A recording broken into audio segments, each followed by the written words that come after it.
Bismillah, salam alaikum, bonjour tout le monde. Je suis Ali Hassani, je suis enseignant, consultant, formateur et facilitateur en intelligence collective. Pour aujourd'hui, j'aimerais vous parler d'un point très important aussi pour nous les formateurs. Il s'agit du feedback. Comment avoir le feedback nécessaire? Bien sûr, c'est un point, comme je l'ai dit, important pour pouvoir progresser, pour pouvoir avancer dans son métier. En réalité, j'ai été incité, j'ai été encouragé à faire cette vidéo suite à une autre vidéo qui a été faite par mon ami Florence Poli sur sa chaîne YouTube, que je salue pour cette occasion. Alors, en Algérie et en général, le formateur va recevoir le feedback s'il est intéressé par le feedback. Je dis bien s'il est intéressé. Et tout formateur et toute formatrice doit être intéressé par un feedback pour pouvoir avancer, pour pouvoir progresser dans son métier. Maintenant, s'il y a un complexe ou je ne sais pas, peut-être il y a des formateurs et des formatrices qui, eux et elles, ont peut-être un point faible par rapport au feedback, par rapport à comment recevoir les feedbacks, comment réagir au feedback et à la critique des gens. D'ailleurs, nous disons feedback, nous disons retour, nous disons une rétroaction, si vous voulez, en matière de communication. C'est-à-dire que je dois être prêt, nous devons être prêts à recevoir les feedbacks. Alors, à mon sens, il y a trois filtres différents, trois passoires, si vous voulez, trois tamis en matière de feedback, c'est-à-dire trois canaux différents en matière de feedback. Le premier feedback, c'est un peu peut-être grossier, on va dire, hein, un tamis, une passoire un peu grossière. C'est le feedback que je me fais moi-même. C'est un feedback personnel.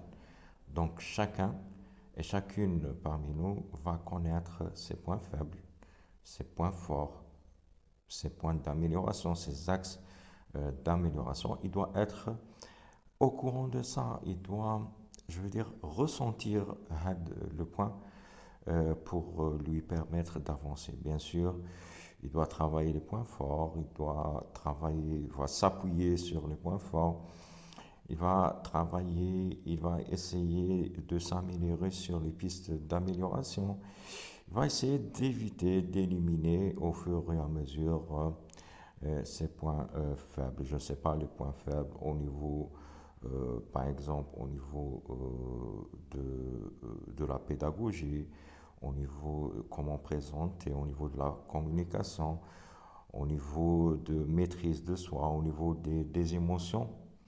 Voilà les points sur lesquels nous devons travailler aussi, nous, on va dire, nos performances. C'est le premier point, donc un filtre très personnel, une autocritique. On doit voir ce que font les autres à travers les vidéos. Maintenant, Internet nous permet assister à des séances avec des collègues. Il y a beaucoup de choses à faire là-dessus. C'est le premier filtre. Alors, le deuxième filtre, moi, je dirais le deuxième filtre, c'est le feedback qui est donné par nos apprenants, par nos étudiants, nos élèves, nos stagiaires. Alors, généralement, dans une formation, il y a ce qu'on appelle l'évaluation à chaud. Alors, l'évaluation à chaud, pour nous, c'est l'occasion aussi de recevoir, d'admettre le feedback des autres. Bien sûr, généralement, on le fait sur un point pédagogique, beaucoup plus, mais à mon sens, le formateur et la formatrice doivent avoir aussi une fiche d'évaluation personnelle. Personnellement, je le fais Comment je le fais? En sociométrie, je travaille avec les apprenants pour avoir le feedback au fur et à mesure qu'il y ait des évaluations formatives. Donc, j'essaie d'avoir au fur et à mesure les feedbacks. Il faut encourager aussi les apprenants à donner ce genre de feedback, à donner le retour au formateur. Ça, c'est un point important. Il faut recevoir aussi le feedback. Il faut avoir, comme on dit, un esprit ouvert. Hein. Esprit ouvert, ne pas rechigner sur les critiques qui sont données, ne pas justifier. Ça, c'est un point important. Donc, je conseille aussi aux formateurs et formatrices de ne pas justifier les actes.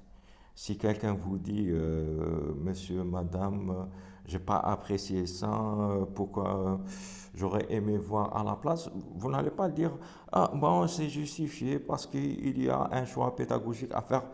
Non, je prends le feedback, c'est à moi de travailler dessus. Le troisième filtre, à mon sens, le troisième canal de feedback, à mon sens, c'est le feedback qui est donné par les pairs avec nos collègues. Et là, j'encourage deux pistes de base. La première piste, et je l'ai dit toujours, je suis fier d'être un formateur qui a commencé par la co-animation. Il faut aller vers la co-animation.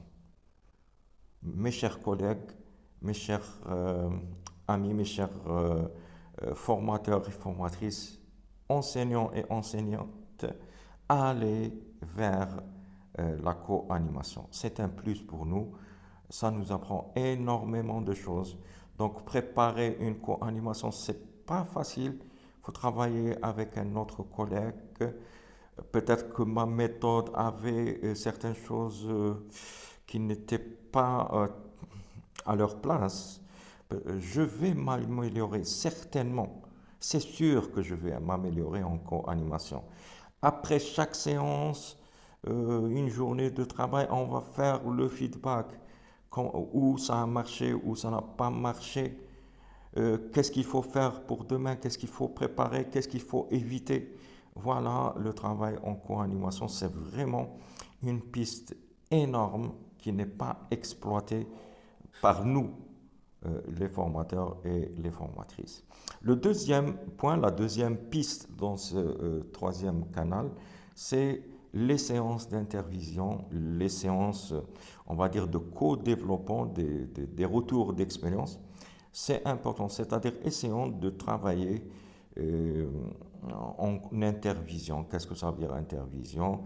J'invite un collègue, une formatrice, un formateur à assister à mon atelier, bien sûr en présence des apprenants et après autorisation, bien sûr, des apprenants. Sinon, je peux filmer. Après autorisation, je dis bien, après autorisation de l'instance, de l'école, de l'académie et des apprenants. Donc, je peux filmer ce que j'ai fait. Sinon, le collègue ou la collègue, elle est là. Et après la formation, après le séminaire, elle va me donner le feedback. En co-développement, c'est très utilisé ailleurs. Je dirais peut-être aux États-Unis et au Canada. J'ai vu ça au Canada, c'est vraiment très développé, co-développement. Qu'est-ce que ça veut dire? Euh, je me réunis avec des collègues et je leur dis, voilà, ça a coincé quelque part, j'ai pas su faire ça. Comment vous le faites, vous? Voilà, et j'aurai des feedbacks, j'aurai des pistes d'amélioration, j'aurai des conseils, et c'est à moi de les prendre dans, bien sûr, la mauvaise, non, la meilleure, la meilleure piste, la meilleure voie. Voilà grosso modo ce que j'avais à dire sur ce point, le feedback. C'est important pour nous, pour progresser, pour avancer, pour donner le meilleur de nous à nos chers apprenants. Merci beaucoup pour votre attention et à très bientôt. Et j'attends vos feedbacks. Merci.